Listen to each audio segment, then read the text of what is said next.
Richard Niles on the radio, check it.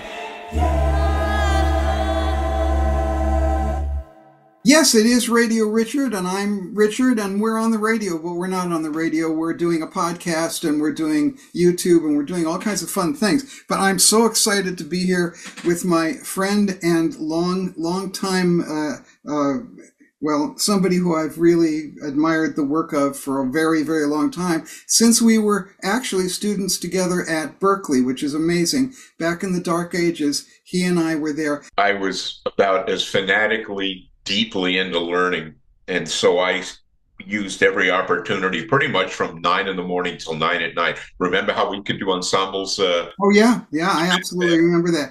Well, just before we get really heavily into it, I also, for those people in the audience listening who don't already worship you, I just want to very, very briefly say that he's played with so many people, and Patrick Moran, Dave Liebman, Patty Austin. And then in 77, I believe you joined Bill Bruford's band with Alan Holdsworth. You've also played with Larry Coryell, Zappa, which I really want to hear about if there are any funny stories, because there must be some funny stories. Yes, of course, Steve Vai. Anyway, Jeff is continuing to play all over the world, and he gives a lot of people a lot of fun when he does that. And he's got a new CD out called Jack's Songs, which is, of course, the music of Jack Bruce, which is wonderful. And Jack Bruce apparently called you the best bass player I ever heard. Well, no one can argue with that. And you've also got my friend Gary Husband playing on the record. The great Gary Husband. The really seriously great Gary Husband. Yeah, and what a lot of people may not know is that Jeff is also a very respected teacher and has a book out, which is a wonderful multi-volume extravaganza called Bass Mastery, which is really well named because you're a bass master. It's a series. It's actually, I think, maybe the only real sequenced bass curriculum anywhere that may function at the highest levels of learning, but it begins in the simplest level, literally from a whole note, and then proceeds onward to Charlie Banacus type approach notes exercises. So everything is sequenced. So bass mastery in terms of the entire course, I'd like to think that it helps bass players become masterful at bass playing. Well, I'm sure it does. And I like that we both have a similar approach to teaching, but I don't want to get onto that yet, because here's what I want to do. I'm going to zap you with just some random questions, which I want you to answer just off the top of that enormous head of yours. So, first of all, who are the top three, this is tough, the top three best musicians you've ever played with, and why? I played with Gary Burton lightly. I never really was in his band. He would be definitely amongst them. Gary Burton has to figure into it, even though we never really gigged together, because I've been so deeply educated by him. Stanley Jordan would be two because of his genius, because in the very least, Stanley Jordan pioneered something that is now kind of taken as a normal approach, which is two-handed tapping. Well, not that many people do it. No. I wouldn't say he spawned a whole army of people who are doing it. A few people tried to take it on. I liken him to George Van Epps, who pioneered the 7-string guitar. There's one or two people who were brave enough to do it, but, Well, I guess Alan Holdsworth might be three. Now, here's another thing, because I like fun. I want to know what the most fun record you ever did. Now, I mean, enjoyable, enjoyable to do, and why? Well, I would say Road Games, but with Alan Holdsworth, because I was sort of a part of the creative element of the record. Alan and I worked together discussing harmony. He gave me a lengthy solo, which I practiced for weeks and weeks and weeks, and then recorded. So he gave me a lot of opportunity to contribute. And quite frankly, we were great kidders together. We were great friends. So there was a lot of fun. I found some photos where we were younger men making faces and sitting side by side recording. I would say that might have been the most fun if I had to use that word Okay, for. no, I like using the word fun. I just kind of want people to get a kind of overview with some fun things. Now, here's the other thing. You have been gigging all your life and touring all your life. What was the most fun tour you've ever done? I would say early days of Dennis Chambers and Scott Henderson and I, in that we, especially Scotty and me, we sort of acted like two kids at summer camp. And our sense of humor really was pretty out there. Dennis would always sort of like look at us like we were nuts, and that made it fun. We used to spend hours on the planes chatting and hanging. We'd jam to warm up, getting sound check. We'd do the gigs. I would say the most fun might have been with Dennis, Scott, and I. But there's lots of fun. I did one in April with my band. That was a hell of a good time with Asaf Circus and with George Vera on keyboards, who I'm playing with next year. So yeah, I was every time I had the good fortune of getting out and plugging in a bass amp on a stage, I really always looked at touring as great fun. Nothing really seemed off about it or negative or untoward. The only negative thing that can happen on a tour is when people aren't cooperative in the tour philosophy and give and take. So I have had tours, and I won't go further into it, where certain fellow musicians were not easy to be with, and that made it not fun. But when I had a group of guys, Danny Gottlieb and Richard Drexler and I, when I did my trio, that was fun from the first moment we got together to when the tour was over. Yeah, I had a lot of fun on the road. Absolutely. And another great mutual friend of ours, Danny Gottlieb. Sure. What the nicest guy on earth. And now, how do you adjust? Because you've played with a lot of incredible drummers. How do you adjust to a different drummer? I don't think twice about it, and I'll bet neither does the drummer. The thing is how do you adjust when you speak English with me and then go out and speak English with the gentleman or the lady down the street, and then you go and talk to your wife, and then you go talk to your friends? How do you adjust?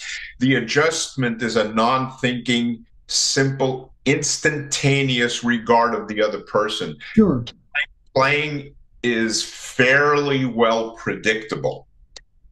The basic essence of it for a drummer and I, or anybody that I play with, or anyone that plays with me, is that without asking for it, we're going to provide certain expected jobs where, I'm going to need to play in time. I'm going to need to play the chords. I'm going to need to play the style as the style calls for. So to answer your question, I made a list. I played with 200, 300, 400 of the top drummers, the last 40 years, somewhere along the way. And I can't ever recall anybody that I didn't instantly go like this with. And the reason is because what we were expecting from each other wasn't necessary to discuss. It was simply expected. I'm going to play with Richard Niles. Oh, Richard, when we play, by the way, play in time and play the right chords. And it isn't even an issue.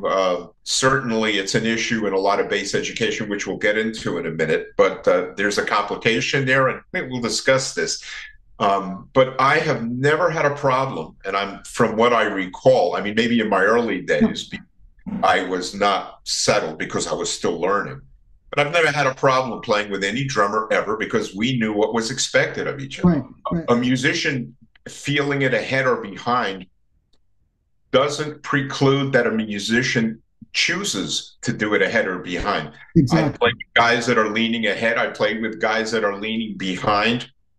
And it wasn't an issue. It wasn't, I'm now talking with Richard. Richard uses many words, so I got to intersperse, or I'm preparing. So Richard doesn't say a lot of thoughts, but expects me to fill those gaps. None of this between you and I is being, let's say, presupposed. Yes. I'm here with you, and we're going as we go. Now, in the end of music, it's all based on experience. So wherever the drummer feels it, I'll probably feel it that way as well. I have a quick story. John Mader Used to be the drummer with Sly and the Family Stone, and he played with, when I went out on the road, with Billy Sheehan and Stu Hamm. We had a thing called B times 3.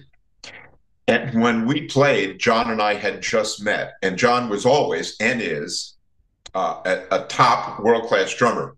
When he played with me, and I get this with drummers pretty much all the time, they zero in on me and try to play with me to wherever I am, that's where they want to go. And what has happened is the thing feels so unsure. So when John and I did this, I said, look, do me a favor and don't listen to me to set the time.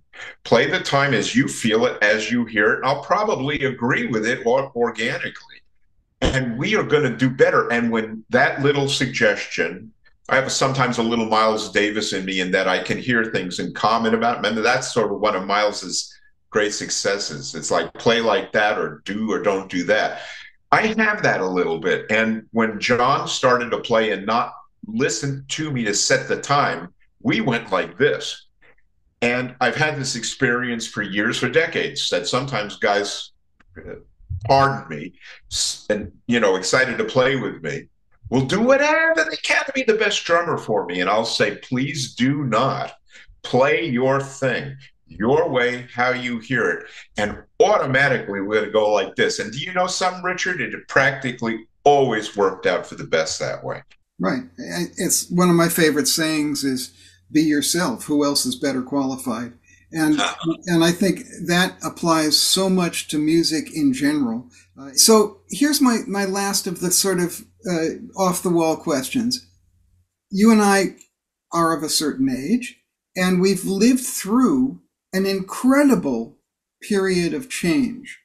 Now, I'd like you to just say a few words about how it's different being a professional today than it was in, say, 1976 or 77 when you started being a professional. What are the major changes that you experience? Well, there are certain noticeable changes. When I started out, when you started out, the focus was pretty much on our ability to provide a service. The service being good time, in your case, good writing, arranging, the literal harmony that you might create for your client, like what you did with Paul McCartney. When I started out as a bass player, could you read? Sure, because I was a violinist, so reading was there. Now, could you play in the style? Can you provide me a service? Because producers that hired us, they didn't do it out of love. They did it out of, if I hire this guy, I'm going to make money from what that person provides me. And it really was that basic. So in the early days, what we provided was skill, ability, reading, the ability to play with other musicians, which really comes from experience. Now, what has happened recently that I've noticed is that the standards have gone down greatly. Now, you'll always have, let's say, a Will Lee, a top-level reader, a top-level player, a Leland Sklar, a Tony Levin, the older guys, the older crew who have maintained the high quality of reading, providing the service. You need a whole note, I give it to you. You need many notes, I'll give it to you. You need this sound, I'll give it to you. Today, I notice a change where the demands aren't there because I don't think the music requires it. There isn't much studio work anymore. No. Sideman gigs are fairly well dried up, except maybe at the bar level. Right. I'm not criticizing the level of music. I'm saying what is available. Yeah. So the standards, there's more people vying, certainly out of music schools and due to the internet, more people were attracted by the excitement of music rather than music itself, and are part of the community where a lot of people aren't prepared to play, and they are in an industry where, for the most part, most people aren't interested if you play well, except, play a groove or play a thing. Right. So the standards may have gone down. Not all over the place, but that's the difference that I've noticed. What do you think? As technology has Oh, has come in, and you've got the change in the music business has really been streaming and the playlist rather than the individual record. And I talk about this a lot. In fact, I'm doing a video about it now, about the effect of the fact that, you know, we've talked about this before. You used to make a religious trip down to the record store, and you'd see this treasure trove of beautiful exotic sounds from all over the world, and you'd religiously love this, and you'd say, oh my God, I've got to have this record, and oh, look, this is a new record by so and so, and you'd take it home, you'd buy it with your hard-earned money, and you take it home, and then you'd pore over every inch of that record cover, and it was a love, and it was an important part of your life. Now, what do we got? The playlist. You know, you've got Spotify where you can hear the music for free, and so therefore it has no value. Well, you know, that's a major change in who we're playing for as professionals. If we want to make a living, we have to be paid by someone, and therefore, as you said so accurately, provide a service. How can we provide a service when we've spent our lives trying to create high art, and all they want is, you know, a peanut butter sandwich, not even on decent bread? So, you know, suddenly we're being asked, as I have very often been asked, to polish certain parts of excrement that come out of cows. And, you know, suddenly you're not doing what you've studied and loved your whole life. You're just, you know, kind of changing the oil in the car and leaving. You know, that's kind of the change I find in professional music. So now, boys and girls, I'm going to ask you another question, which is particularly apt for you. But the way I'm going to ask you a question is, I recently saw a very funny cartoon, and the cartoon is there's a prisoner tied in a chair. He's obviously been beat up a little bit. You've seen this cartoon, I can tell. On his right side is a mafioso type guy. oh yeah, I know this one. And on the left side is the bassist. And the bassist says, he'll talk now, boss. And the mafioso says, yeah, everyone talks during the bass solo. Tell me your conception of the bass solo. Before I do, I had this experience, not just a couple, 3-4 years ago. I don't recall the gig. I like playing small clubs because that's where I can let go. Anyway, it happened this way somewhere, and I know it wasn't my gig, but it was a gig, and it was playing. And then when I started the solo, literally right here, a lady turned to her colleague and went, "So I was in the store the other day," and I started to laugh. Because I said, because I don't take offense to these things. I said, my God, the joke is based in what's the word, a stereotype type overview. But I believe in stereotypes. I do. People might be offended by them. I totally believe in them. Black people do not act Jewish because of the manner, the general stereotype of Black people. Jewish people go like this, and everybody knows. Because there's a sort of human stereotype of us all. Italian people over here, you know, I'm talking to you, but you're not talking to me. The stereotypes are general overviews of society and function. So when I started to do this bass solo, and instantly a lady turned, and I'm not kidding you. So I says to him, I says that you, and I laughed. So yeah, it's a joke based, it's a stereotype based in truth, that bass solos generally sometimes seem to create it. Now, Jeff, I have ideas of why this is. I have ideas of why, in many cases, not all cases, and right.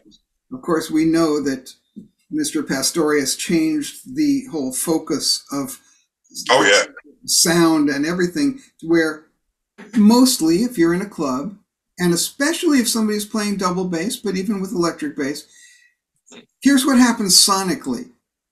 They're listening to something which is kind of on this level of volume, and they're also listening to something in terms of the EQ, which is way up there. So it's easy to hear. It's like somebody slapping your face. You can feel that really easily, but if somebody's kind of waving to you from across the room, you don't feel it as much. So I think that a lot of times bass players expected, it's going to be quieter, and they sort of naively expected people to listen closely and attentively. Well, that's average people, ordinary people. They don't do that. They want what's easiest to assimilate. Now, Jocko said, "To hell with that. I'm gonna force you to listen to this, and I'm gonna make it fun for you to listen to." But the whole sonic thing of it, I have heard double bass players who are clever enough that when they take a solo, they've got control of their sound, and suddenly there's something that happens. The EQ, the volume, it's up front. It's, this is my solo. I'm going to, it's not that it's so much volume, but some of them have done something to their sound. Now it's easier with electric bass to do that. And I'm sure that a lot of double bass players have a pedal that they can hit, which will just kind of, and I think it's a great idea to do that. But even on records, I listen to jazz radio a lot, and I hear bass solos and I think, what was this recording engineer doing? Why has he not put the bass solo up here? I also hear a lot of records because having been a producer for so long, I hear a vocalist way back in the mix, and the bass drum is really loud. Who needs that? I want to hear the singer. So that's the kind of thing. And I mean, of course, I've heard you take lots of solos, and it's always like, here it is, guys, bow, but you have a kind of a muscle bass thing going on. It's so that you're there as the lead guy. Do you think more people should do that? Do you think that not enough people do that? Or well, in the art, people should do what they wish to do. But I do agree with you that it's, in fact, I had the identical idea you did, that the reason people may chat in a bass solo is because the volume goes down and the sonic is lower. The octave is lower in pitch. The upright bass in general is a fairly moderately muffled tone, with certain exceptions. So should people do what I do? I would say no as a manner of choice. I think people, in the terms of being heard as a solo, first of all, the solo for bass is usually just sort of a part of the show. We're going to give the bass player some. The reason why it works for me is because I came right out of Gary Burton's school of every song he plays the melody just about, and solos just about every single song. And Joe Pass did the same thing, and Coltrane did the same thing, and Miles more or less did the same thing. And there has been a complete presence of every leader. So that's what got me to do this here, where it could be boring, it could be redundant if I didn't have or strive to have a really broad vocabulary so that I could make things different. Because by the third song, when you're hearing a pentatonic over and over, people are not going to enjoy it. It's all I've ever sort of pursued. The comping part for me is easy because it's required. It's mandated that I support the people that I play with. When you play on electric bass, you make, I mean, sonically, whenever I've heard you you take one or two steps out, and your sound takes one or two steps out. And so, and even with upright bass, which is maybe a little different, man, when John Patitucci solos, it sounds great. And yeah, well, he's one of my favorite musicians, and when he solos, he becomes the lead guy. And Bill Evans at Town Hall is one of my favorite records ever made. Chuck Israels. Oh, Chuck plays some beautiful solos on that record. And get this, he's at Town Hall. The whole audience is enraptured by it. they shut up and they listen, and because the whole concept in 1966, is it, when that was, the whole idea of people listening to music and going to a concert or a gig is different from what we have today. Today, we've got these rotten things, and these things are annoying us all day. Ding, ding, ring, ring, people wanting something from you, and we have the concentration of a goldfish. Therefore, you need to make music that is everything in your face all at once and never giving the audience a moment's rest. Well, this is the way it's changed for me, the experience, because I still believe in dynamics. I know it's an old-fashioned idea, but I just think it's so important. Keith Jarrett was performing. I think he made a big mistake with his audience, which was to demand that they absolutely don't move, talk, cough, or anything else during his show.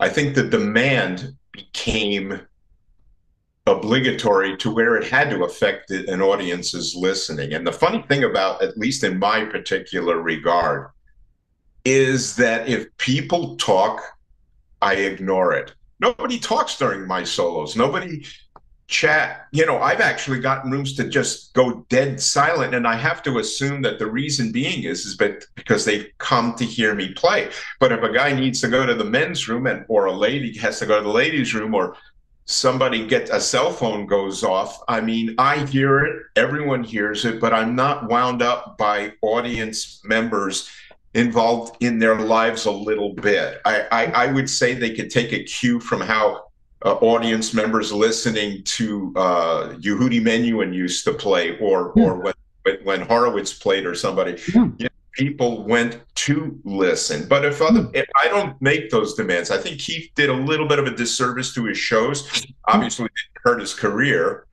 We go to see a gig, and it's a time in our lives. We're going there for an event. Right. The audience wants to be part of it. When you're playing and you play some hip little thing, I love it when somebody else goes, yeah! And I'm one of those guys. I'm sorry, but when somebody's playing and they play something great, I go, yeah, man! You know, whatever, hipster that I am. And I think that talking back, you know, when you go to movies in the South, the audience is always talking back to the screen. And I love that. That's great. And why shouldn't people laugh in a comedy? Why shouldn't people, of course I don't like it if they're talking to, hey, Selma, did you hear what happened in the, that I don't want to hear. But if they're engaging with the music, let him be there. I mean, he's not in a recording studio. He was on a stage. And, some musicians are just a little bit obsessed by that. I've never had a bad audience. That's to begin with. And no matter what happened, it's always been, and I'm not just saying this to patronize people, I've never had a bad audience. I don't remember one bad audience ever, at least on my instrument. Bass players say they play so that people can dance, people can be happy, they play for the audience, you entertain the audience. Here's the interesting thing that I believe. I never play for people in the manner that I think people might think one plays to them for. How's that for weird English? I play for myself. I always have. I entirely get into it for me. I play for me. I play for my colleagues. But I'm always aware there's people listening. Sure. So I don't do this and sort of have the Miles, I turn my back on you idea. But I do it where I'm not trying to please you. I'm trying to please me. And I really believe that if I can make the best music for me, knowing people are there, that they're going to get the best entertainment out of me that absolutely, they can. Absolutely. I agree with that 100%. And by the way, as a small extra thing, Miles said that the reason he went off to the side of the stage and turned his back on the others is, he said, the other guy's soloing. I want to leave them to be the star. That's their time to shine. Why should I be in the way? Jeff, let me tell you something. This has been fun, and this is going to be the end of part 1. But man, I want those people to come back on part 2, and the people who are listening now and new people who they've told, hey, you got to hear this interview. how great part 2 is going to be, because we're going to talk about actually the whole world of education. I've saved that for part 2. So for now, Jeff, I'll see you in 5 minutes because we're going to have part 2. Radio, radio.